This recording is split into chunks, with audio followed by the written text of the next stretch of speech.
বর্ষাকালে কিন্তু আমাদের প্রত্যেকের বাগানে একটা আলাদাই লুক ক্রিয়েট হয়। অন্য ঋতুতে আমাদের বাগানগুলো সুন্দর লাগে, কিন্তু বর্ষায় তার যে সৌন্দর্য সেটা একটা অন্য রকমেরই মাত্রা যোগ করে।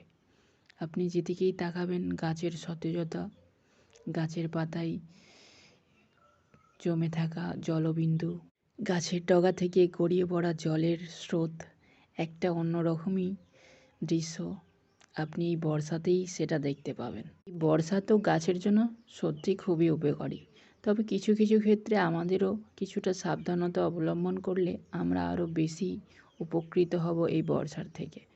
যেমন অতিরিক্ত জল যে সমস্ত গাছ সহ্য করতে না পারে তাদের টবগুলোকে উল্টে রাখবো বা শেডের নিচে রাখবো, যাতে অতিরিক্ত জলে গাছগুলো নষ্ট না হয়ে যায়। এই ধরনের ভিডিও পাওয়ার জন্য অবশ্যই কিন্তু চ্যানেলটিকে সাবস্ক্রাইব করে রাখবে। সম্পূর্ণ ভিডিও দেখা